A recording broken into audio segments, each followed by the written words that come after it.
Halo guys, balik lagi sama gue di Sabi Motovlog AD. Hey, sabi, sabi.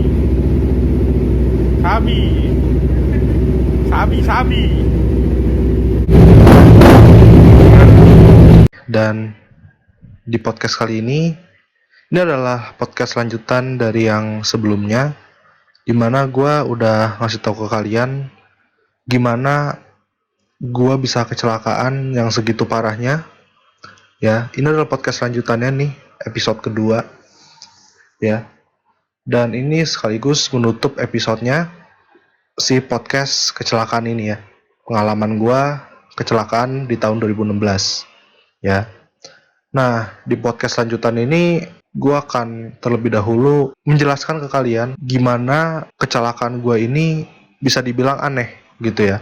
Jadi pada saat itu ya, ada saksi yang mengatakan bahwa dia melihat mobil yang harusnya menabrak atau melindas gue itu mobil pertama, yaitu adalah mobil Mercedes-Benz gitu ya. Mobil Mercedes-Benz, tipenya apa gue nggak tahu, yang jelas sedan, dan mobil itu mampu mengendalikan setir dan tidak jadi melindas gua gitu. Tapi ketika mobil kedua melintas, kalau dari para saksi gitu ya, mengatakan harusnya dia juga melihat mobil depan udah menghindar, seharusnya dia juga ikut menghindar. Tetapi malah dia melindas gitu loh. Ya, dia melindas sampai akhirnya menyeret gua ya sejauh 3 meter gitu ya. Sejauh 3 meter diseret sampai as rodanya patah karena tersangkut tali helm gua gitu kan. Ya akhirnya dia nggak bisa lari kemana-mana dan ya udah mobilnya nggak bisa gerak ya kan. Dan diketahui orang tersebut adalah seorang supir, hanya seorang supir. Jadi dia bukanlah yang memiliki mobil tersebut ya. Jadi dia bukan yang memiliki mobil Range Rover Evoque itu. Setelah pihak dari klub motor gue tuh ngurus kejadian itu ya. Pertamanya yang disalahkan adalah gue gitu ya. Karena jadi gini sebenarnya gue sih nggak apa-apa disalahkan. Karena memang itu kecelakaan tunggal sebenarnya. Ya siapa yang expect akan kejadian seperti itu gitu kan. Nah, setelah perdebatan yang panjang yang dilakukan oleh Ceker dan para pihak kepolisian, akhirnya Ceker pun meminta bantuan sama polisi yang ada di rumah dinas nyokap gua pada saat itu untuk turun tangan deh gitu ya. Karena kita meminta bantuan, ya jadinya kan kita kan bisa menang nih ya kan. Dan supir tersebut dinyatakan bersalah atas kesalahan tidak konsentrasi ketika membawa mobil alias dia sedang main handphone. Itu pengakuan dia yang terakhir kalinya gitu ya. Sebelum case close dia bilang dia memang sedang main handphone ya. Tapi coba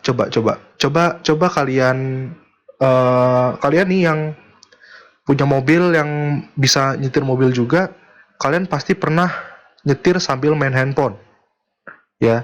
Kalian pasti pernah. Tapi apakah segitu nggak pedulinya kalian sama keadaan di jalanan gitu ya ketika kalian bawa mobil? Pasti kalian juga bolak-balik konsentrasi ke jalanan. Apalagi ini kondisi mobil tersebut ya, Range Rover Evoque ini itu tidak jauh dari si mobil Mercedes-Benz gitu ya. Si mobil pertama aja bisa menghindar. Kok dia nggak bisa menghindar? Padahal kan jadi gini, kalau misalkan alasannya adalah itu terpaut jauh gitu ya. Yang mobil pertama sama mobil kedua ini jaraknya lumayan jauh gitu ya.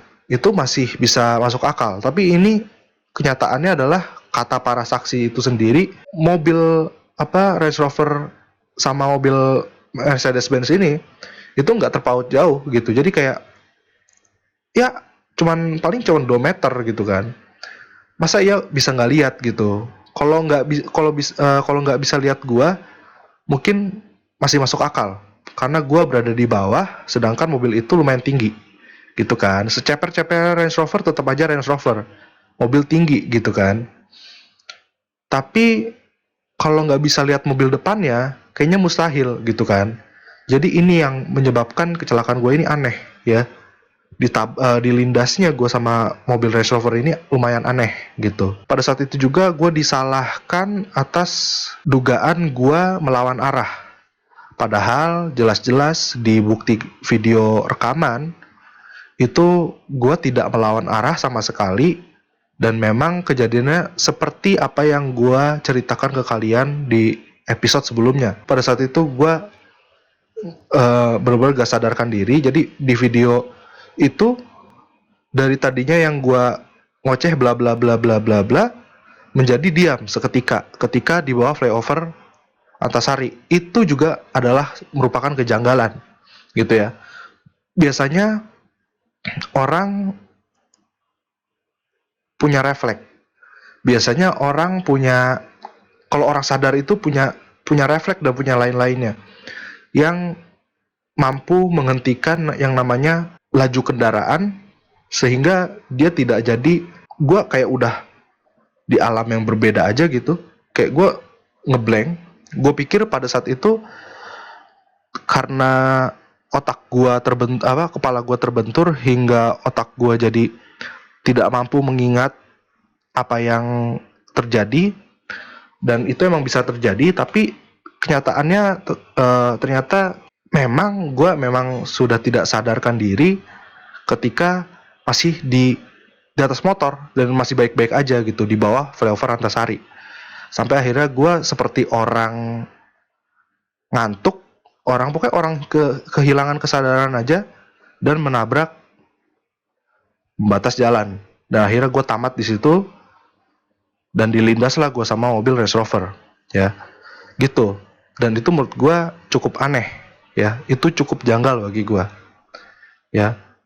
Gue pernah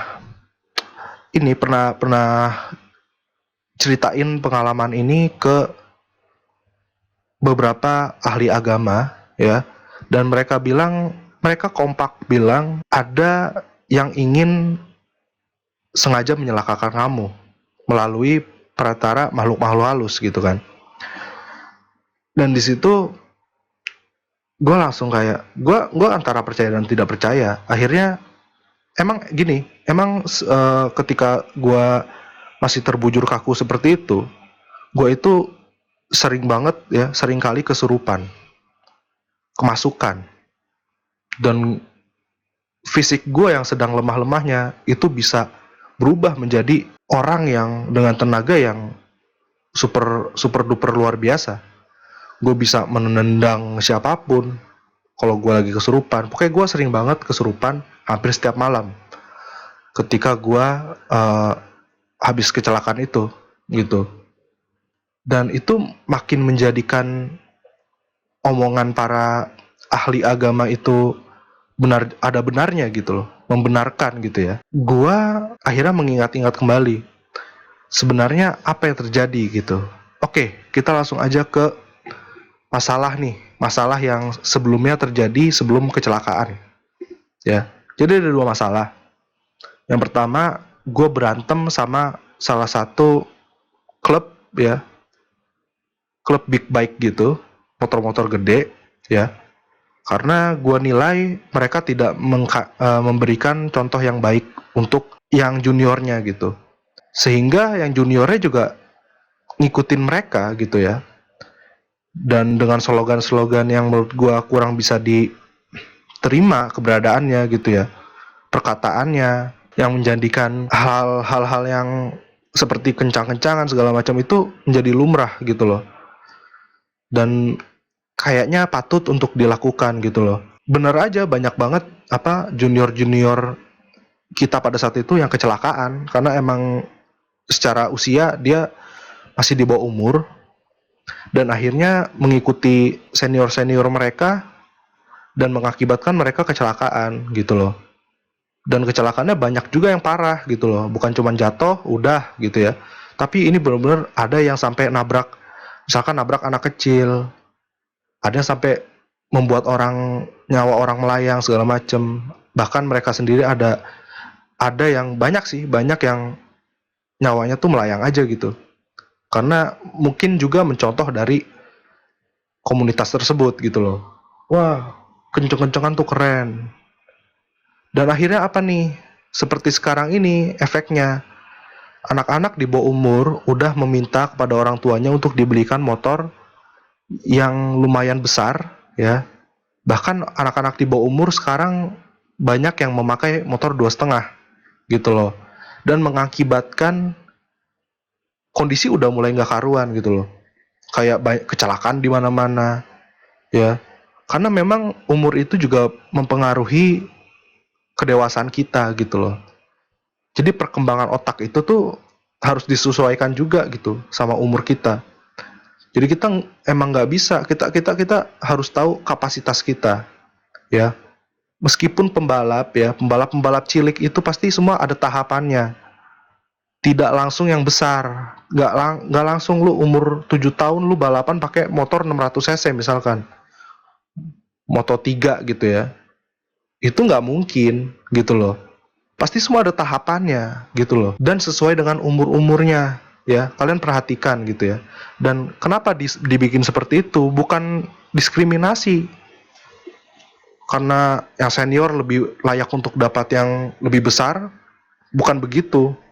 Tapi ya semua ada tahap-tahapannya, dan cepat atau lambat kita akan nyampe ke situ gitu kan. Nah, karena ada ajaran dari para senior yang bebel ini, yang menurut gua nggak patut untuk ditiru, nggak patut banget. Jadi banyaknya anak-anak yang seperti itu tuh marak gitu loh, dan akhirnya membuat sedih para orang tua mereka. Dan gue yakin orang-orang tua mereka juga menyesal karena udah membiarkan gitu ya. Nah, gue punya masalah sama mereka. Gue akhirnya waktu itu memberanikan diri komentar di salah satu Instagram komunitas mereka. Gue komentar dengan langsung ngegas gitu loh. Di situ ketika gue mau melaksanakan itu, gue mau melakukan mau komentar itu, gue sepakat dulu sama teman-teman gue yang lagi pada ngumpul di base camp, bilang gue mau komen nih, gue udah resah dan gue pokoknya harus komen gitu. Gue nggak peduli mereka nanti mau benci sama gue apa gimana, gue nggak peduli. Yang pasti gue harus komen gitu. Udah, akhirnya gue komen. Gue komentar, terus mereka langsung pada nyerang. Ya biasa, ya kan? Dan banyak juga bocil-bocil yang ikut-ikutan mereka gitu, menyerang gitu kan. Dan di situ gue seperti layaknya pahlawan kesiangan aja gitu. Kayak gue berusaha setengah mati untuk menjaga anak-anak gitu kan, bocil-bocil gitu. Tapi malah semuanya tuh kena ke gue semua gitu. Dan sampai akhirnya banyak yang meneror gue pada saat itu.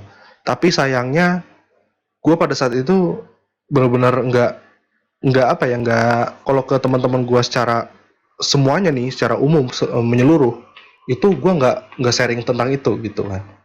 Terus udah, dan gue sama Ceker di San Mori berikutnya, itu adalah San Mori yang membuat bukan San Mori sih, hari Sabtu ya, itu ya morning ride yang membuat gue kecelakaan itu, ya. Itu tadi kita mau mengadakan safety riding, ya, supaya jadi kita akan mensosialisasikan ke anak-anak gitu ya, yang ada di PAUN lah, yang ada di Panahan lah gitu ya. Gue akan mensosialisasikan tentang safety riding supaya apa? Supaya nggak banyak bocil-bocil yang ikut-ikutan senior-senior nih yang pada bebel-bebel ini kan gitu. Tapi ya sebelum dilaksanakannya safety riding, gue pun udah ambruk duluan, udah jatuh. Dan sebelumnya juga keresahan ini gue sempet ngomongin ke Kena Prasetya, ya, motovlogger kondang. Dan itu ya, itu teman gue dulu.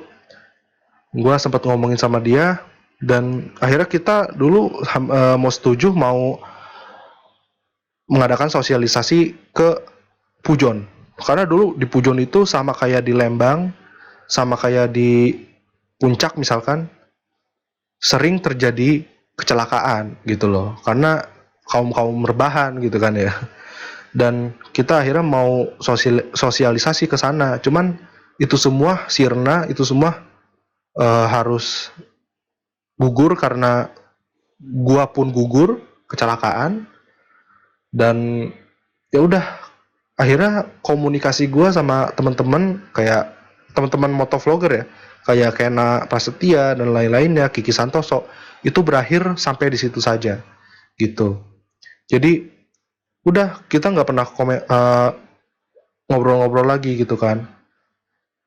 Terakhir Kena cuman kalau nggak salah tuh ngomong ya Allah Sabi apa gimana gitu, pokoknya dia menunjukkan rasa dukanya pada saat itu.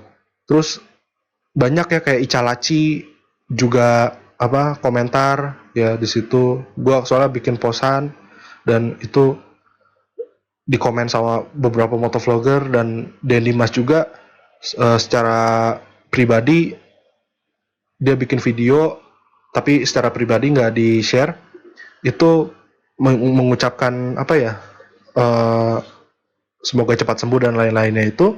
Dan gue sangat mengapresiasi itu, dan ternyata tanpa gue sadari itu adalah kali terakhirnya gue bisa berkomunikasi sama mereka-mereka gitu loh, sama teman-teman motovlogger. Makanya gue agak sedih juga, karena karena ya gue ngerti emang itu semua atas nama keperluan gitu loh.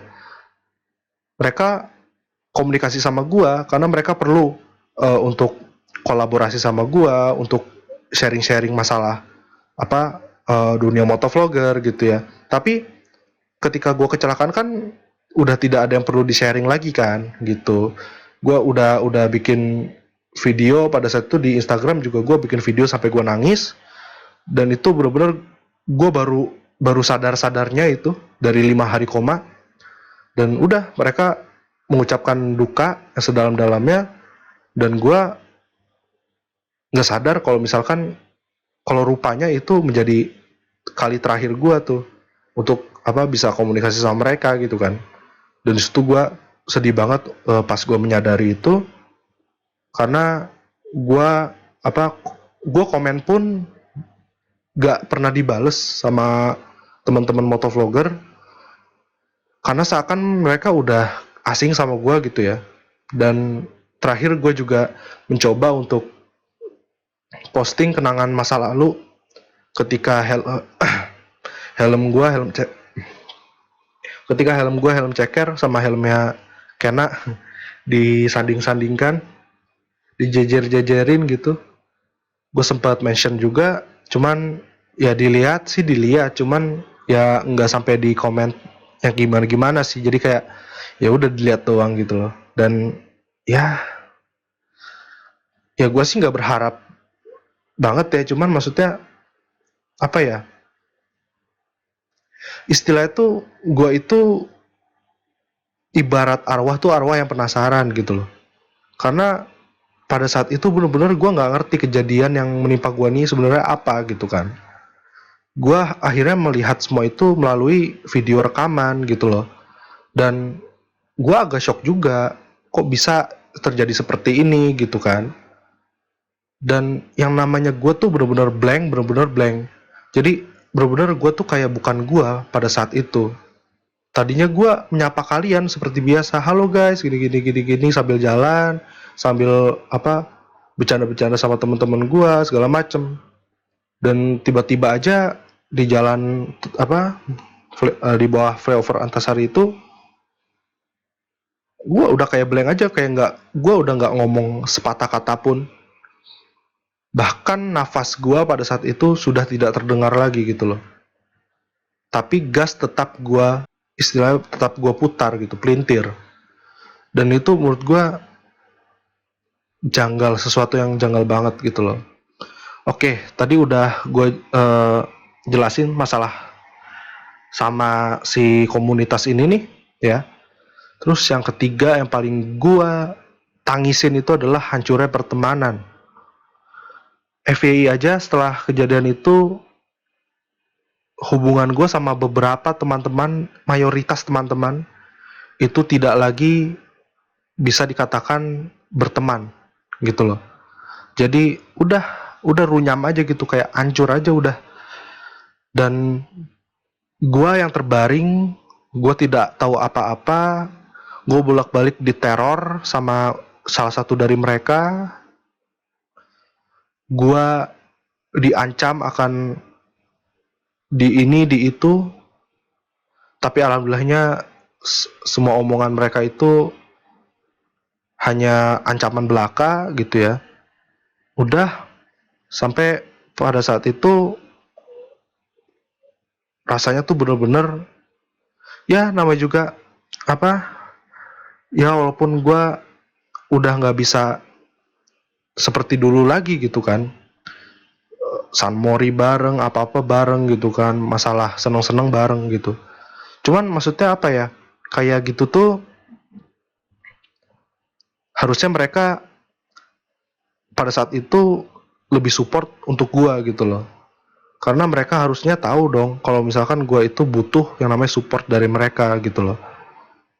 Ya toh kan pada saat itu kan gue juga berada di belakang dan gak ada yang di belakang gue lagi, itu kan karena gue emang semata-mata pingin mastiin bahwa mereka semua tuh emang aman gitu kan.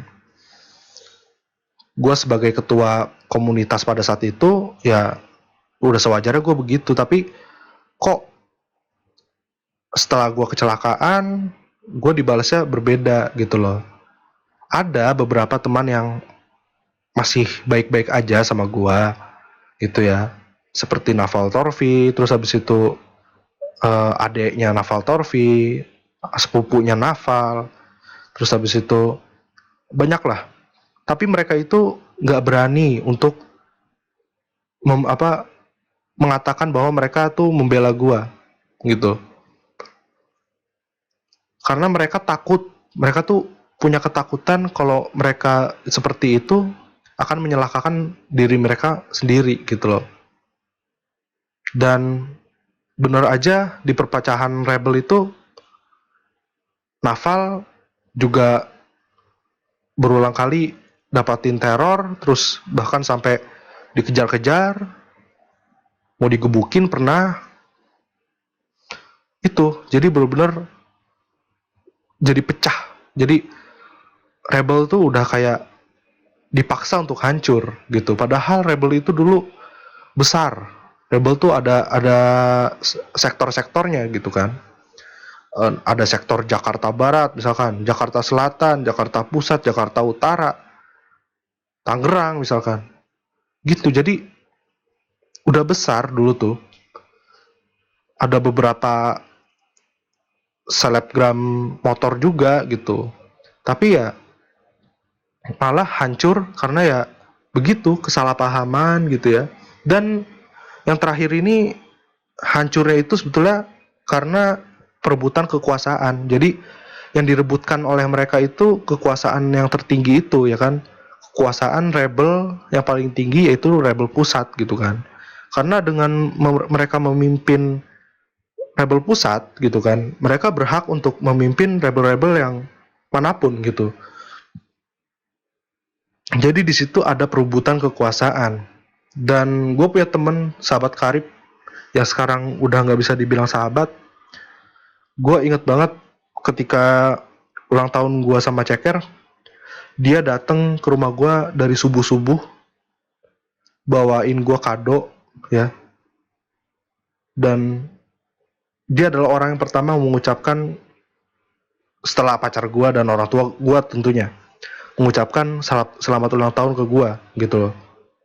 Dan benar-benar itu pagi-pagi banget dia datang dengan pakaian udah rapi, pakai kemeja. Dan gue benar-benar ya gimana ya men, gue rindu juga sih sama dia. Cuman gimana ya, gue kalau inget-inget itu tuh benar-benar gue terharu banget gitu. Kayak seakan tuh dia tuh benar-benar temen yang benar-benar baik buat gue gitu. Tapi karena kejadian ini, tadinya dia yang mau diangkat untuk memimpin rebel pusat, tapi dia keberatan gitu loh.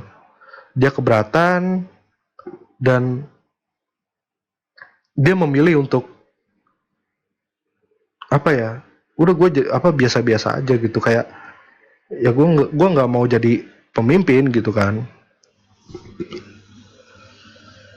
Tapi ya gimana akhirnya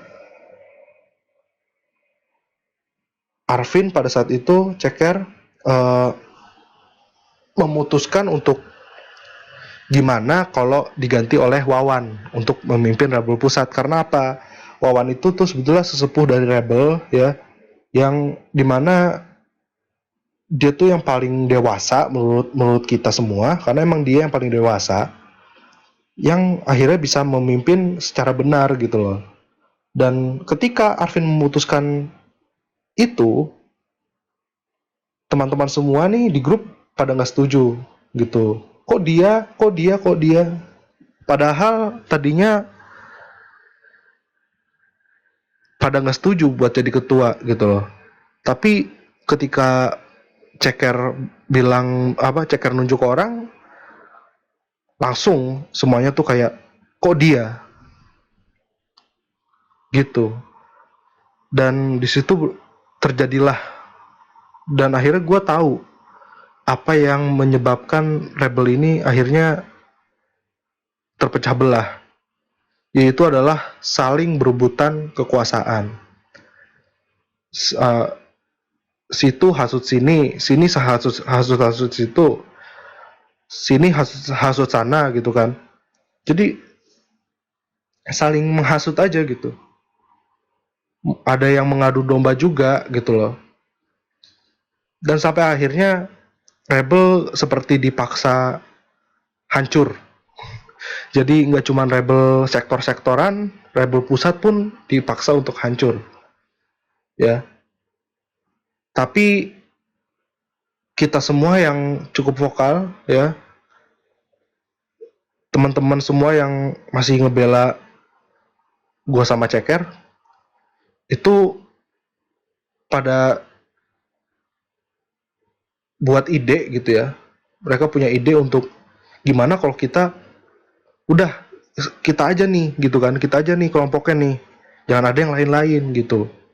Karena takutnya ya seperti itu kan, ada informan segala macam pada saat itu sampai sampai terjadi ya. Jadi gue tahu pada saat itu seperti itu karena gue pantengin terus grup ya, walaupun keadaan gue lagi terbaring lemah nggak berdaya, tapi gue pantengin terus grup ya kan. Cuma yang paling gue sedih ya itu apa, sahabat karib gue akhirnya meninggalkan gue gitu loh, meninggalkan gue sama Ceker sama teman-teman yang lainnya yang sekarang masih bersama gue sama Ceker gitu loh. Jadi kan dulu gue, Ceker, Bima, dia gitu kan, kita berempat terus gitu, kayak itu bener-bener yang kita tuh apa-apa tuh sama-sama gitu loh. Terus makanya gue, Bima sama Ceker juga langsung shock ketika ngelihat perubahan dia tuh yang kayak gitu gitu.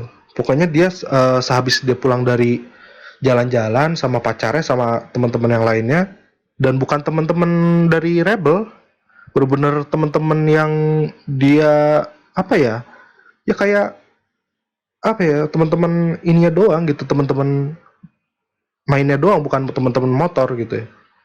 Terus abis dia pulang dari sana, dia langsung beda gitu sifatnya kan. Nah di situ gue bingung. Tadinya masih biasa-biasa aja, pas saat itu dia langsung kayak menolak untuk komunikasi lagi sama gue sama Ceker gitu. Dan di situ gue sedih sesedih-sedihnya, dimana ya dia sahabat karib gue gitu loh.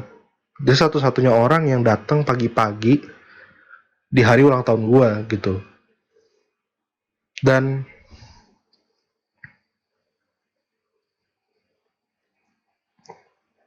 jujur gue gemeter, gue gemeter banget ceritain ini semua karena bener-bener ini gue sampai sekarang pun nggak percaya ini terjadi di hidup gue gitu loh ya. Jadi intinya kalau kita terus-terusan mikirin soal kekuasaan, kita memimpin ini, kita memimpin itu, kayaknya itu bukan jiwa seorang pemimpin gitu loh. Kita nggak menunjukkan jiwa kepemimpinan kita. Yang kita tunjukkan adalah jiwa egoisme kita gitu loh. Dan jujur gue sedih, cuman maksudnya ya udah, ini jadi pelajaran aja buat gue. Dan ya intinya gue di sini sebetulnya mau ngomongin masalah kecelakaan gue secara tuntas gitu ya. Apa aja yang gue alami pada saat itu, cuman malah jadi kayak gini, malah jadi melebar ke pertemanan. Cuman ini emang salah satu poin yang gue mau bahas gitu kan. Untuk apa? Untuk kalian juga belajar dari pengalaman gue ini gitu ya. Jadi apa yang apa yang gue mau kalian belajar gitu ya, yaitu adalah hargailah teman sebaik-baiknya, karena kita nggak ada yang tahu kapan mereka tuh harus pergi tuh kapan, kita nggak tahu. Entah itu perginya mereka benci sama kita, entah itu perginya mereka mendahului kita atau alias meninggal, entah itu perginya ya udah ngilang aja gitu tanpa ada kepastian. Hargailah momen bersama mereka gitu loh. Gue aja yang selalu menghargai mereka di dalam hidup gue ini masih sangat sakit ketika gue mengingat semua itu gitu loh. Gue kira udah cukup jelas untuk masalah kecelakaan gue ini. Kalau di video sebelumnya kurang jelas karena itu benar-benar gue bikinnya setelah bangun sahur, dan benar-benar tuh kayak gue tuh bikin itu tuh karena nggak bisa tidur, tapi sebenarnya gue ngantuk. Jadi ya gue ngomongnya tuh belepotan banget gitu, kayak setengah sadar setengah enggak gitu loh. Kayak masih okean ini, walaupun ini juga sebenarnya nggak bagus-bagus banget gue ngomong ya. Cuman ya itulah gue kelemahannya di situ, di gue kurang bisa menyampaikan. Jadi gue gugup, gue gagap, bukan berarti gue bukan berarti gue mengarang, bukan berarti gue mengada-ngada, tapi ya memang gue begini, emang gue tuh emang anak disleksia, gue orang disleksia, jadi ya emang kelemahan gue nih begini gitu, nggak jago untuk merangkai kata-kata gitu ya. Jadi kata-kata tuh bener-bener harus dipikirin dulu, wah ini gue mau ngomong ini nih, kata-katanya harus gimana ya. Dan kalau gue nggak mikirin ya itu jadinya kayak yang pertama tuh, bener-bener plong aja begitu. Karena bener-bener otak gue tuh pada saat itu nggak bisa kerja gitu ya. Jadi maafkan ya, gue harap kalian mengerti keadaan gue. Dan sekian dari gue Sabi dari Sabi Motovlog, gue pamit, bye.